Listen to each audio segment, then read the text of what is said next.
Great. It looks like we are at time. So welcome everyone. Hopefully you are exactly where you intended to be with the ACC Tools and Technology Resource Group conversation around artificial intelligence today. I'm Danica Dwyer. I'm currently chair of the ACC Tools and Tech Resource Group, along with Brian Pomeroy, currently co-chair, soon to be chair. Yay, Brian. If you are someone who is interested in becoming the next co-chair, as Brian transitions into being chair, please let us know. You can do that through chat today or through the ACC following this conversation. So really excited for today's conversation. If this is your first time joining us, welcome. Feel free to engage and interact. We will be hearing today from Derek Shurin, who is the co-founder and CEO of Accorda. Previously, Derek founded Recommend, a legal tech AI company, where he worked with global 2,000 clients, global law firms, and technology partners in the areas of e-discovery and information access. Derek is an active investor and advisor to various startups with a focus on enterprise software and artificial intelligence. Derek holds a BS in molecular biology from Brown University and a master's from the University of Oregon. And we're so honored that he's willing to share his time and knowledge with all of us today, as some of us are embarking on artificial intelligence for the first time or looking to enhance what we may be doing in this space. I ask that if you have any questions along the way, feel free to include them by way of chat on your, I think, bottom right-hand corner of your Zoom call. You have a chat opportunity, and we'll raise those questions forward to Derek. He will allow us different opportunities to raise questions as he works through the different agendas that he has for us today. It is intended to be interactive as we progress through, and really looking forward to learning a lot from Derek today. And with that, Brian, do we have any other housekeeping items to get into before we hand the mic over? I don't have any from my perspective. I don't know if KJ or Bronco have anything they need to mention. Not at this moment from me. Great. So we'll just ask that you remember to keep your mute button turned on unless or until you are choosing to interact live. And with that, Derek, welcome, and the floor is yours. I'll unmute. Great. Thank you so much, Danica and Brian. Really appreciate it. Appreciate you guys asking me to come and join ACC here. Yeah, what I'd love to do today is really just kind of provide a perspective based on what I've seen back when we were using AI for e-discovery, and now we're using it for contracts, and really try and provide kind of a demystifying kind of the AI kind of component, and trying to really get into the heart of where this technology actually is useful, where people think it is, where it's going, and so I think this is an evolving area. It's an exciting area, but there's, I think, a decent number of misconceptions, I think, in this area. So definitely would love to kind of walk through this with you all, and yeah, feel free to interact. I probably have about a half an hour of material, so yeah, feel free to have questions as we go.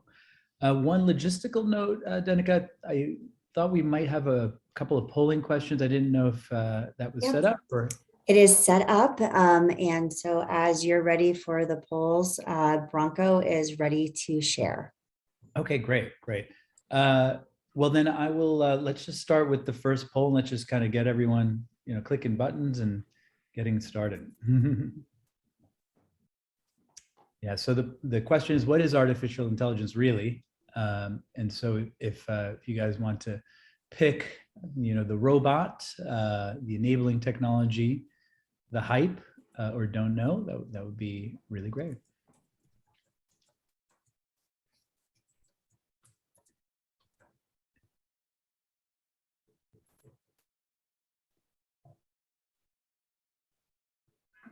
And Bronco, I think maybe give it 30 more seconds, and then if you can share the results, please. Sounds good. And thank you guys for participating here. We'll have 3 poll questions, and then we're going to get into the demonstrations.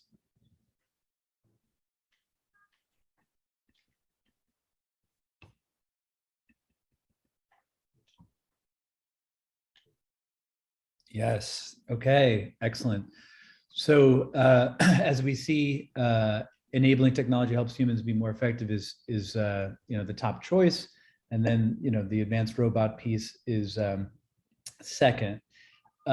This I think is one of at the highest levels, really I think an important concept. So AI at the level that we're at today is really an enabling technology to help us be more productive in what we do. The market, and including vendors like me, and the marketing hype tends to try and portray AI as being able to do everything, right? Everything, being able to, for example, in the contracting world, take a contract and just negotiate it and redline and all that type of thing. And unfortunately, I think it does us a disservice, because even if you look at kind of autonomous driving, we're not at autonomous driving, right? We're still all driving. And I don't think that we should expect, I'm in New York City here, I don't expect to have an autonomous taxi that I'm jumping into anytime soon, right? It will take time. But AI can be very enabling in helping you be more efficient. When we started Recomind, that was back in 2000 even, there weren't too many applications where you could use AI to kind of help in legal, but we found one in being able to automate the review of emails and documents for e-discovery. But even then, that wasn't something where the system just went and did it all. It was really a dance, right? Where the machine and the human are interacting in order to then get you to an end result. And so one of the biggest themes that I've learned, at least in my experience, is that if we look at AI as how do we help us do a better job, it helps us then focus more on what are the use cases that we're trying to achieve, what are the outcomes that we want to achieve. A decent number of times I've seen either on threads or being asked, people going, oh, we need an AI tool, right? And I think if we start with, we need an AI tool, you've lost the thread. I think it doesn't really make sense, because the question is, what are you trying to accomplish? So it's not about having an AI tool. It's really about, I need to process these contracts more quickly, or I need to be able to report on my obligations, or whatever that might be. And we then can use the technology to help us do that more effectively. And so that's a really, I think, big theme. You may already know that, but I think it's an important thing to consider as we move forward. If you start to hear claims where it seems like this is really kind of too good to be true, or this is going to just automate all of this stuff, a little like red flags should come up, and one should really be very cautious about this, because we're not there, and so we need to be careful about that. The next question.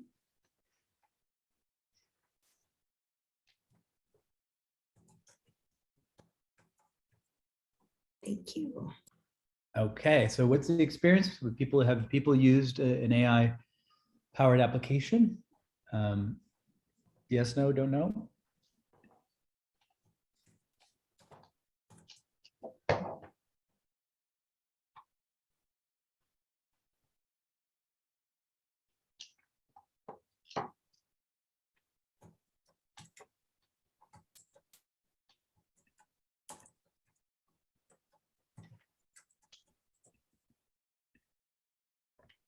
Okay, so who has and who has not? Let's see.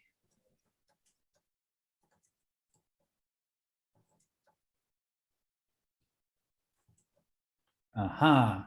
So 2/3 of you say yes, and 24%, a quarter of you say no, and then 10% don't know.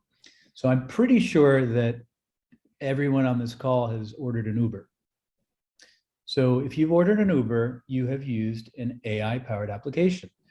In that case, they're basically connecting drivers, right, and riders. And there's a lot of complexity and a lot of algorithms that go into understanding how to do that, extrapolating where a driver will be versus where someone else is, and trying to also optimize the routes that happen. So there's a lot of underlying kind of experiences that you have in your life today where AI is an enabling kind of technology that is helping.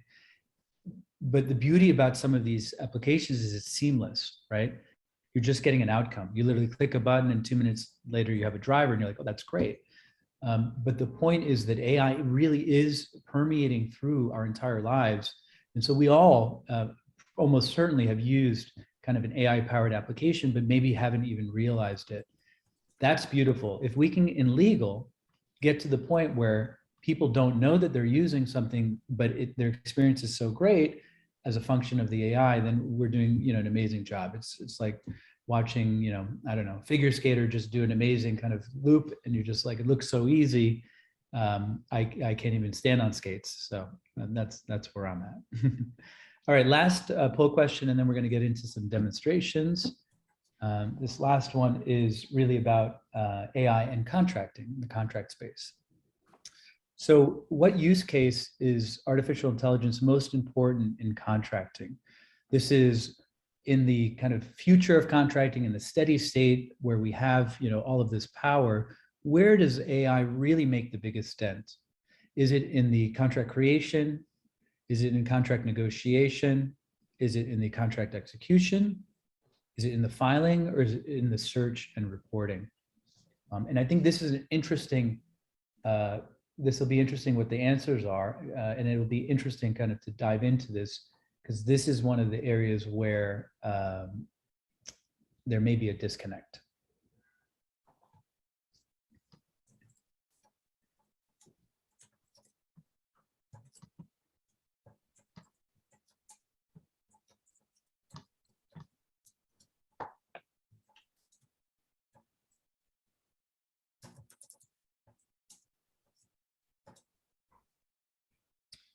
Okay, so we have half in contract creation, 10 in negotiation, and then 38% in contract search and reporting. So this is actually quite interesting.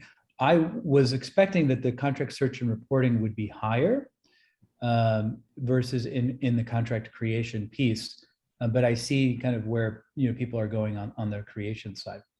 So if you look at the market and you look at, and again, this is speaking from my experience, you may have had a different experience, but we've talked to a lot of clients, and we've also talked to a lot of different vendors and kind of see how the pitch is going. The typical situation is AI is the extraction of key data out of contracts. Like almost all the time, it's like, oh, there's AI, and it's like, okay, so I can extract key payment terms. I can extract, is there a renewal or not, governing law, whatever these things are. And so this is what we typically have seen in terms of the state. And the truth is that from a maturity standpoint, on the extraction of key data out of contracts, we are the most mature from a technological perspective on there. But when you go to what will actually really change in the market and make things way more different and way easier, the contract search and reporting, this analytics of pulling data out, gives you this much, right, of enhancement or efficiency or whatnot. If you kind of go to the steady state contract negotiation, right, the automation of legal decision-making is somewhat analogous to automated driving, right? So the ability for the system to understand the risk profile of a company and then be able to negotiate that in a more automated fashion for companies is amazing. I mean, it's so cool if you think about it. It's just we're in the very early stages, right? We're in elementary school here. One might even say preschool when it comes to this. And so there is oftentimes kind of a bit of a disconnect between what it is that we can do in the steady state and how that's going to really change things versus what we can do today and what you see with the technology. So I think it's helpful to keep in mind when you're talking about AI and contracting to try and understand, is this person or is this, company coming from, this is the key, right? The extraction of variables, or is there something more? Because the extraction of variables is something that will be genericized. There will be no moat of competition for companies in short order. This market moves very quickly. And the reality, this is also something that maybe people don't tell you about, is that when we started Recommind, the first company in 2000, we had proprietary technology that could help us do this. But today, that's not how it works anymore. Today, all the companies are essentially using the same technologies that are powered by Google and Facebook and all of these companies that have massive amounts of data and engineering. They open source these methods and these ways of being able to use AI, and then all of us, all the vendors, take that and then they start to apply it, right? Create training sets and do all of these things to help you do what it is you need to do. So the truth is that the underlying foundational kind of part of contract reporting, key data extraction is very similar. And as that stack gets more sophisticated, you're able to do kind of the same thing right across the way. So eventually, one should expect that all contracting systems will have the ability to extract key data, and that will be at a pretty good precision, pretty good accuracy rate.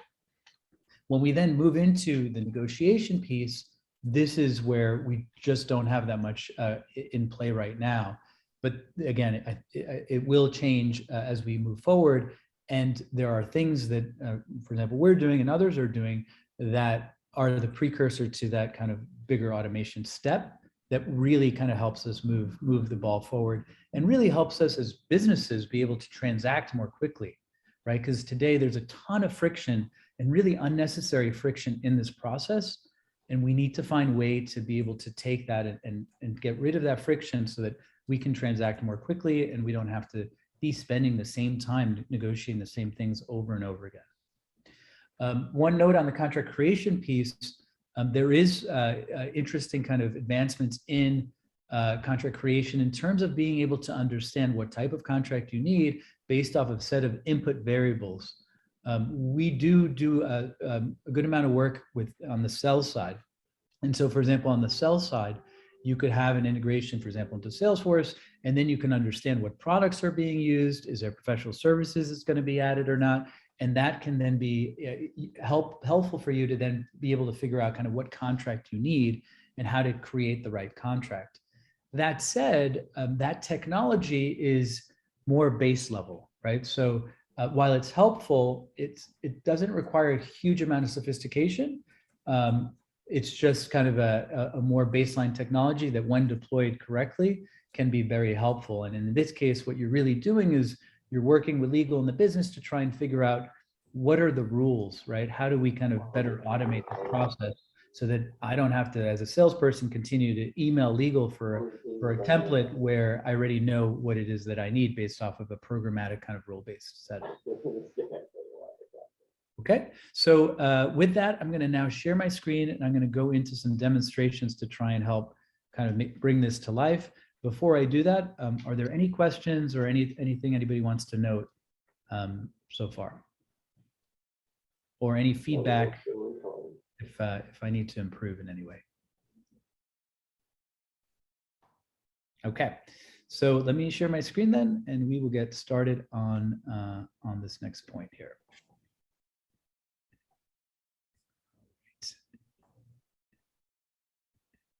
Perfect. Okay, so we went through the questions, right? So thank you for that. And now we're going to do a demonstration. I'm going to first start with a demonstration of what people often say is contract analytics, which is key data extraction.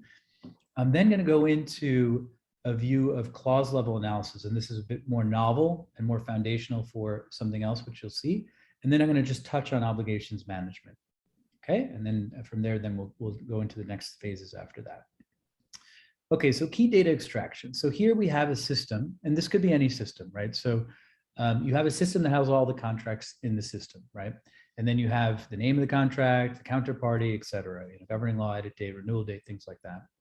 So typically what we find and typically what you see is that today the state of contracts is that you have a contract and you don't have too much metadata around it. Or if you create a whole bunch of fields, nobody's really manually inputting it or it's not correct, right?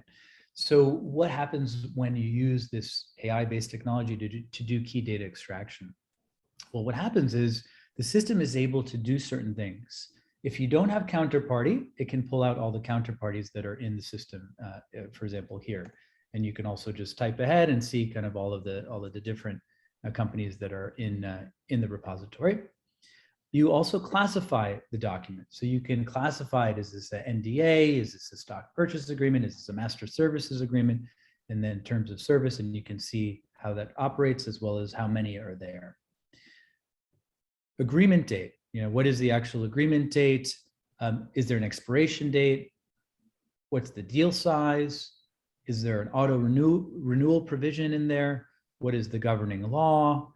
What are the payment terms, right? So these are just some examples of things that have been extracted out of the contract that are helpful to help uncover risks, to help, just be able to report on the business generally, to be able to understand kind of how your contracting is working. And so there is value to this, especially if you don't have that, because you're able then to use this metadata to be able to better easily find information and then create reports that help you figure out kind of how that looks. So that's great. And like I said, this is oftentimes when people talk about AI and contract lifecycle management, they often talk about this. So yes, it's helpful. Yes, we should have it, but we shouldn't put too much value in the sense that over time, you're going to start to see this come in as just kind of standard. The next piece that we talked about is clause level analytics. So this is really about analyzing how you are negotiating. And this is really foundational and key to being able to help you understand how to automate your legal decision-making or semi-automate your legal decision-making. So in this case, what we are able to do and what one is able to do is basically take all of the contracts, bring them in by document type, and then be able to, based off of the document type, do an analysis that shows how a company has negotiated their contracts and moved off of standard terms. So this is a lot to look at. So let me just guide you through. So where are we at? We're in the analysis of master services agreements. There are 137 results or 137 agreements in this repository. Here you have a bunch of filters that help you define kind of what's over here, right? So if you wanted to see how have I negotiated for, let's say, larger deals, you could, basically do that by deal size, or you can do any other set of interesting metadata to slice and dice. Maybe healthcare, you have a different way that you negotiate versus non. What you have here is every single clause that's in that contract. And right now we're talking about first party paper, right? Your own template, but we also can talk about third party paper, someone else's document as well. And so for your own template, you have a set of clauses and you get to see all of the different clauses that you have in your contract. But more importantly, you get to see how you've negotiated these in your different dealings before, right? So this is post-signature analytics. We're looking at all the contracts that have been signed and then saying, okay, what does this look like? And so you have your standard, and then you have fallback language, and then you have other, right? And so many of you guys have playbooks. Some are incomplete, some are semi-complete, but you have some fallback language typically, or if you don't, you essentially are doing it just de facto in your everyday work. You just don't have a documented kind of piece around that.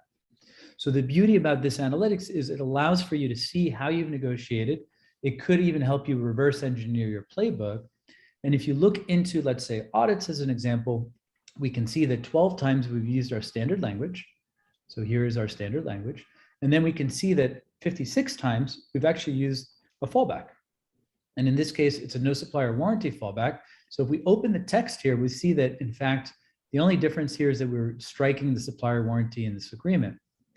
Now, this presents a very interesting kind of more data-driven kind of methodology where you then can have a conversation to say, is this friction worth it, right? It may be, but it may not be, right? If we can get half of these deals gone through without having to have red lines in this area, and this fixes the issue, maybe we should do that.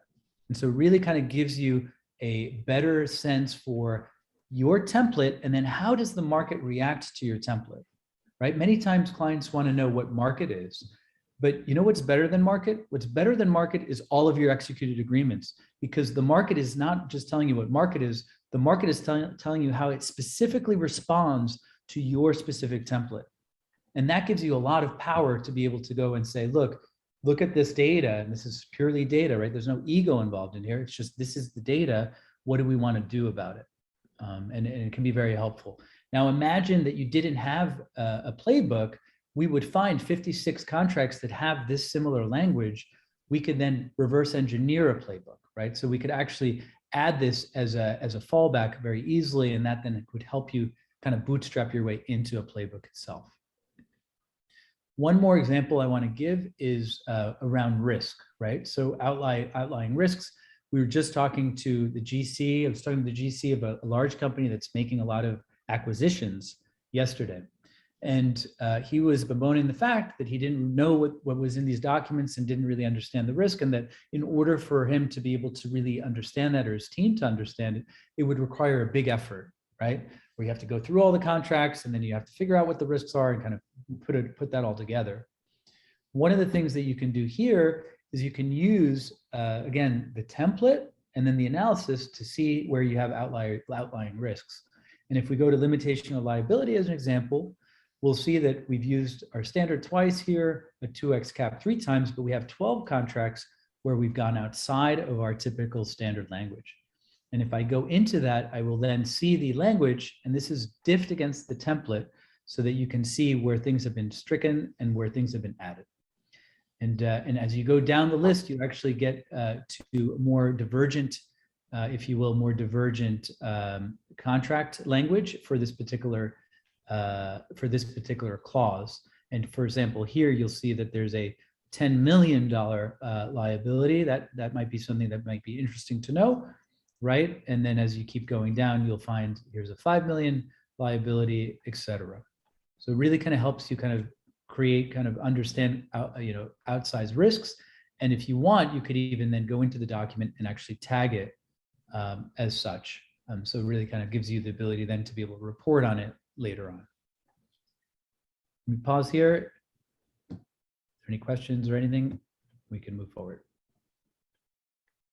Okay, cool. So this is really a precursor to being able to understand how you make decisions, which is the precursor to helping you automate negotiation. If you don't know how you negotiate, then how are you going to automate it, right? So one of the things that people find here is that playbooks are difficult to keep updated. It's always the last thing that you want to do. It's like, yeah, I will eventually clean my closet, but you never do, right? So what we have here is the ability to digitize that playbook and make it come to life, right? So you have, for example, the limitation liability, and then as you look at the data, you're then able to use that data in order to create fallbacks and then provide some guidance as to how that should be utilized. And this concept, which is not unique to us, there are other companies that also have digital playbooks, but the digitizing of playbooks is a foundational element to being able to do more in the future around negotiation, which, as we discussed, is really where you're going to get a large inflection of value over time. Okay, so let's now move to the third component, which is obligations management. And there I'm just going to touch on this since we have a bunch of other things that we need to cover. For obligations management, what can the system do? Well, so the system can basically, if you want to, for example, look at the contract itself, you can see the contract itself, right? And the system can identify which sentences are obligations, right? And so that is then helpful because then you can understand what am I actually agreeing to and what is my counterparty agreeing to on the other side. And from there, then you can then assign somebody that's responsible for it or report on it or whatever. Even in a simple master subscription agreement, in a SaaS agreement, we had a client actually just yesterday that was asking us around their obligations around maintenance, right? So they're a SaaS company and they have very genericized language around maintenance, but they then negotiate that. They negotiate that in the definitions, they negotiate that in the body of the contract. And what they want to know is, what is my notice period in the negotiated contracts? Some is 7, some is 14, some might be 30. So if I have to give a 30-day notice for a maintenance window, I need to know that. What is the method for being able to do this? Can I just email? Do I need to do something different, right? What is the maintenance window max time, right? Do I have only an hour or 2 hours? And then if I go beyond that, is there then an SLA credit that I need to give to the other side? What's interesting is that for a long time, you know, the dirty secret in contracts is that we sign them, we put them away, and we don't really follow what they say. But now with all this technology, people are being active, and they're going to now hold everyone accountable for the obligations that are in the contracts. So getting ahead of the curve is super helpful to making sure that you're doing the right things in your business, both on the sell side and on the buy side. On the buy side, one of the key things and a key value driver for this type of technology is, especially for SaaS agreements, show me all my SaaS agreements, show me all the SaaS agreements that have an auto renewal provision, and tell me what my notice period is, right? Because we have companies, and we hear about this pretty often, that renew software that auto renewed that they didn't have to. And now they're spending sometimes even 6 figures on software that the business doesn't need, right? And so you can start to really add value and create a real ROI for your business if you kind of start to think about this in that way. Okay, so that's the first kind of module here. I'll stop for a second. Are there any questions? Feel free to chat or speak up. Otherwise, we can go to the second one.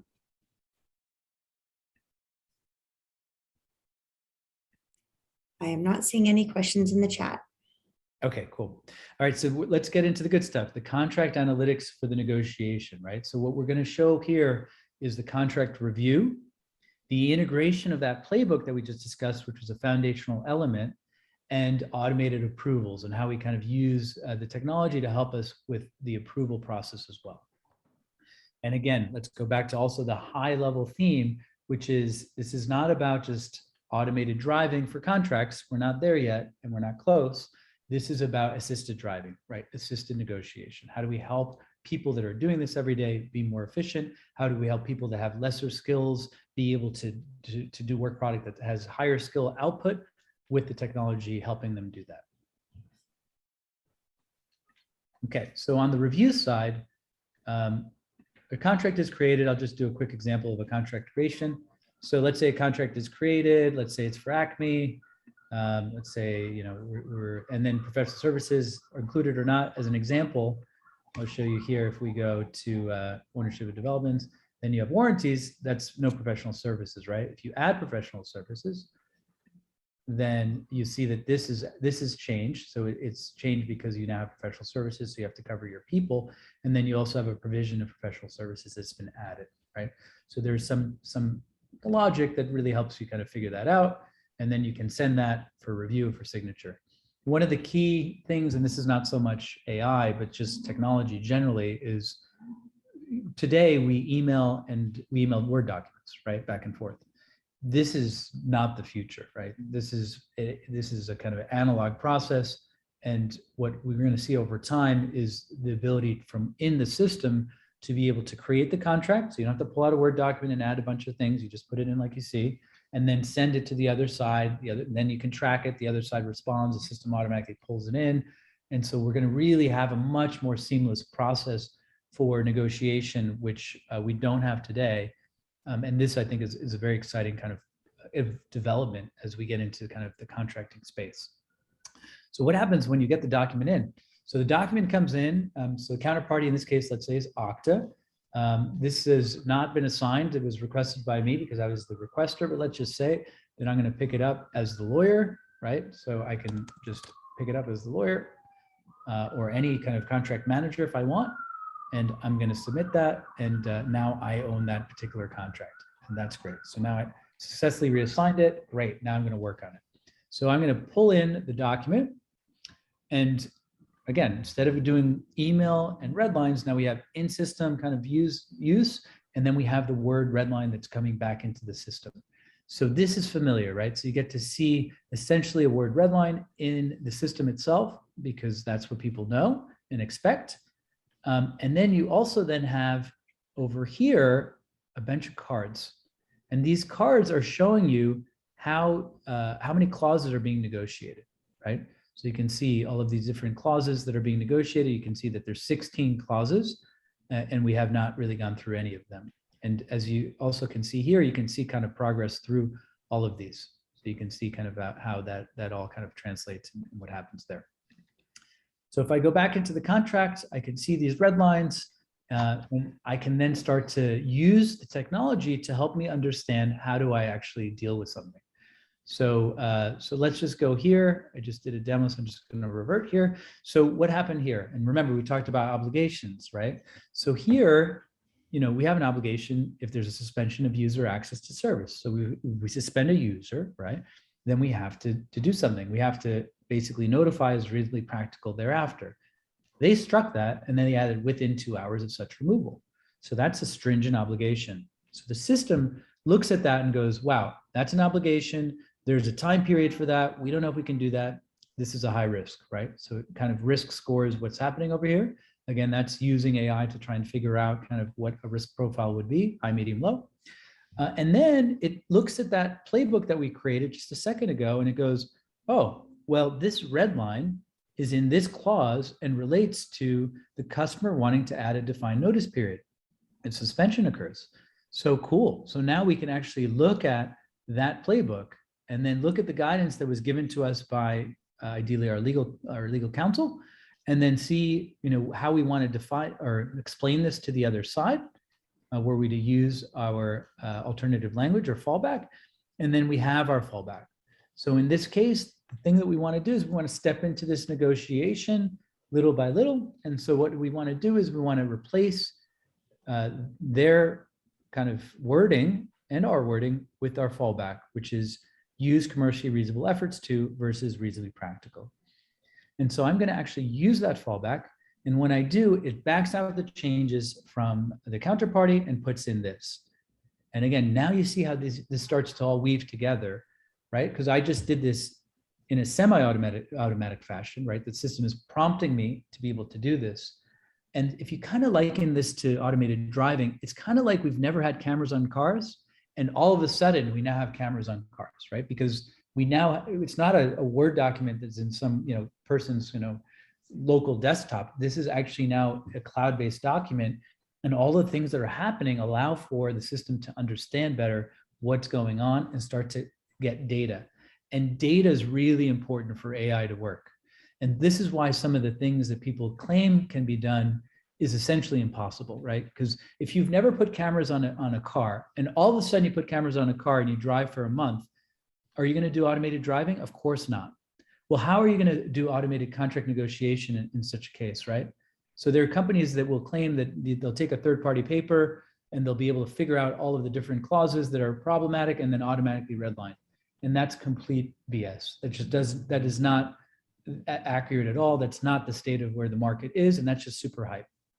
And this is what hurts us sometimes, because then people have a certain feeling or certain idea of what this should be, and it's not reality, right? So if we want to kind of get back to reality, still AI can be helpful, but it's helpful again as an enabling technology, and it's going to get better over time. And it'll get better over time quickly, right? Because we're going to get a lot of data as we do this, but you still need to give it time. And so, like I said, you kind of have the data collection device here. You're able to see this. So it stands to reason that over time, for some of these provisions, and in fact, we're doing this with a few clients, you can actually automate that particular fallback use for first pass review for these types of changes. Right? And I have a lot of qualifiers there, right? Because yes, there's automation happening, but it's in a very defined scope. And over time, it can kind of start to get bigger and bigger, but still you need the human being to kind of do the last review and to deal with things, for example, like limitation of liability, indemnification, things like that. You're not going to be doing in a totally automated fashion. Not to mention, there's also the judgment factor of, how big is this deal? Is this strategic in some way? So there's still a good set of knowledge that is in someone's brain that is hard to translate into the software and into data that we still haven't figured out how to best model. So it's promising. There's some really cool things that we're doing, but I do want to kind of set the expectation as to kind of the reality of where we stand. And so that you can stand, when you see someone start to do the hype, and you can just basically understand that there's a departure of reality for that individual, because this is not kind of how it's operating today. In addition to the actual kind of pushing of this kind of fallback in and trying to automate or semi-automate the review, we also talk about approvals, right? And so here you're able to know whether there's an approval or not. In this case, there isn't, but maybe there is one, for example, in a warranty provision, right? So here they want a longer warranty provision. And I say, okay, I can see, okay, they want a 60-day warranty provision. I need an approval from the Dynamo Consulting Group, right? So this again is where technology starts to kind of build in, where it can see if this is what's needed. You can do this right now semi-automatic, right? Where I can just send an email for approval, and I'll just send it to myself to make it easy. Or you can actually start to automate some of this process. Please approve this field, right? And I can chain them together if I have multiple ones, or if I just want to do that, I can do that. The cool thing about this also is the ability for the system to be more clause specific, right? So if you look at this, this is now the clause that's being asked for, and you can actually see in the approval that this request was sent and when it was sent. And just to give you a little bit of a flavor, again, this is there's AI, which is really important. There's also another macro theme, which is consumer graded UI. So making something super easy to use is really important, especially if we're getting adoption, especially in legal. So here I am in my email, and I have an approval request, and you'll notice that this is very exact, right? It's literally giving me exactly what I need to approve, meaning the exact kind of change in the exact clause in this contract. And so this then allows for me to see exactly what I need to look at, what I need to approve. Now you might say, well, you may need to see the full context of the contract. Well, you can. And when I view the full contract, I'm able to see the contract in its current state, right? So then you also don't have these versioning issues where you don't know which contract is right or which contract is not right. And so here, I'm then gonna basically just approve this, and I'm gonna say, okay, but only for this deal, right? And even the user doesn't even have to be in the system. That's another thing, like make it as easy as possible for people to work wherever they are working. So I just get an email, I click this button, and I'm done. And that's really helpful for people as they're going through these systems. So if I go back to the system here, which is over here, I believe, it will then ask me to reload, and now I will actually see that there's an approval here. And again, as you kind of see, what will happen as this technology evolves is that the contract will no longer be owned by an individual. It'll essentially be owned by the system, and the system will then automatically triage and goes, oh, that's for InfoSec. Oh, that's for the legal team. Oh, that's business, right? And so you start to be able to be very automated and run things in parallel as we go, which is super helpful. The last piece along the lines of kind of consumer grade UI and consumer grade experience is, if I need to know something about this, I can chat. So, I can say, at Lex, let's say he's the head of consulting, can we do 60 days? Have we done this before? How do we handle this, right? So this is essentially kind of Slack-like within the contract. This doesn't go to the other side. It's just internal. It doesn't take you too much thinking, though, to think over time, negotiation, before it even gets automated, will move to a cloud-based collaborative environment. Right now, we're in a cloud-based collaborative environment with one side, right? So we are Dynamo, and everyone in Dynamo is working together to do this. As you then evolve, you will then move this to the other side. So you're going to start to see more cloud-based contract negotiation systems where the other side also can interact. And again, you move out of this kind of siloed Word and email into a more cloud-based environment. Everything else has moved into the cloud. Why shouldn't legal, right? Why shouldn't contracts? It will happen. It just takes some time. And Derek, we do have a question that came through the chat. And the question is, what does the audit trail look like? And that's from Sherry. That's a great question, Sherry. And actually, that's another great benefit of this. when the contract gets executed, the approval chain gets completely saved with it, as well as the chat. And the approval chain is for it's clause specific as well. So if you have maybe for SOC compliance or for something else, if you need to know, 5 years later, why did we approve this, 60-day consulting services warranty, you can then see exactly who requested it, who approved it, and if there was any chat alongside of it beforehand, you would see that as well. So great question, really great. Okay, so that's the second module. Now we have a few minutes, so I'm just going to touch on the third topic here, and then we will be good to go. And so the additional use cases that we want to talk about are contract creation, contract execution, and contract renewals. We talked about contract creation, right? So the ability to right-size the contract is really helpful. Again, you kind of see this whole process. It's very kind of easy, right, to do. I mean, even a sales user, and I'm in sales, so I can talk about it like that, is able to do something very easily, and you can put it into wherever they live in their CRM. Same with procurement, right? Procurement is now able to do this as well. And again, you have the ability to understand what type of engagement do we have. Oh, this is a software evaluation. Okay, we're going to do that. We'll put in the date and then the term, and we're good to go. So the ability to essentially have the connection between what the requirements are and what the contract should look like is really helpful. And the ability to allow the business to self-serve is a big trend, right? We've seen a lot of that. And honestly, it's super easy, right? So it's an easy win. So just take NDAs. I mean, we're still getting NDAs that are just Word documents where literally we have to fill in all of the, in the Word document, delete the underline, put in the actual text. I mean, everyone that's done this, I'm sure. And this just doesn't make any sense, right? Why shouldn't you just literally just put in these pieces and then send it out? And not only that, when you send it out for signature and it gets signed, then the system automatically files the contract in the actual system itself.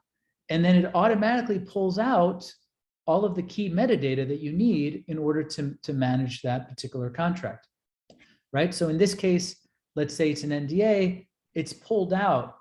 So I sent an NDA, right? Okta signed the NDA, right? And when Sheil signed the NDA, the system saw that it was fully executed. It pulled it from the e-signature platform, in this case, DocuSign, Adobe Sign, either one. And then it filed it, and it added the effective date, the term, and the governing law automatically. Nobody had to do anything. Now I can understand and know that if I'm having a conversation, a sensitive conversation with Okta, then I'm covered, because I'm covered till December 22nd, 2023, right? And if it's expiring, the system can also help you understand what is expiring and help you make sure that you're keeping consistent with what it is that you're doing. So this is really, I think, really cool technology, but it's also really easy because it just makes things easier for people to do.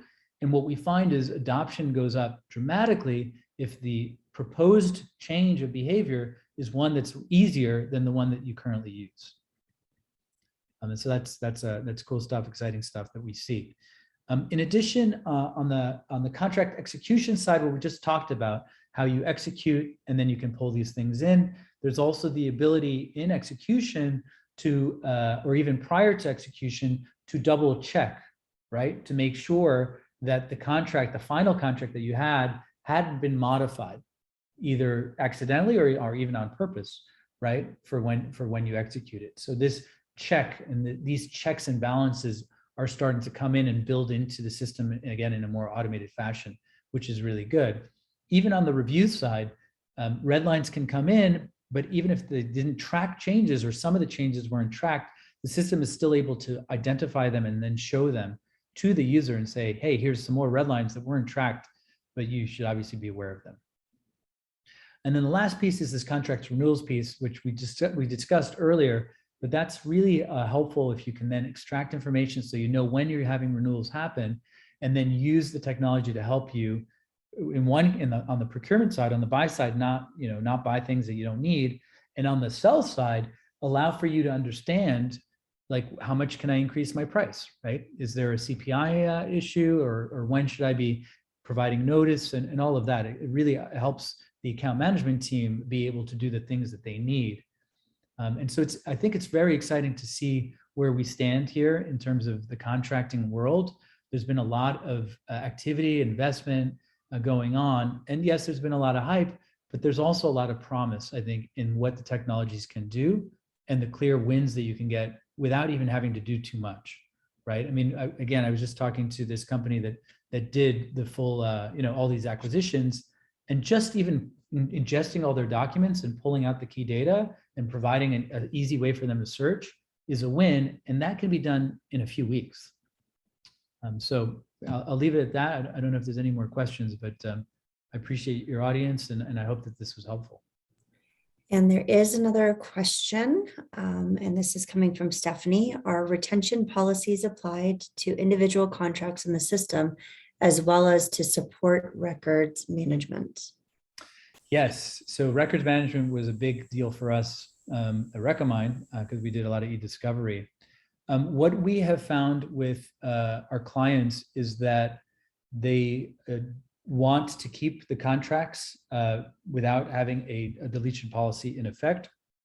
However, we have the ability to implement deletion policies if needed. And that can be also by doc type as well, or any set of variables. So we have all of these metadata variables, and you're able to use any set of them in order to then define essentially what is a saved search, which then can be applied for a retention policy. For example, as an example, all expired NDAs that are over 7 years old need to be deleted. We could do that. Great, thank you. Are there any other questions that anyone would like to raise while we have Derek on the line?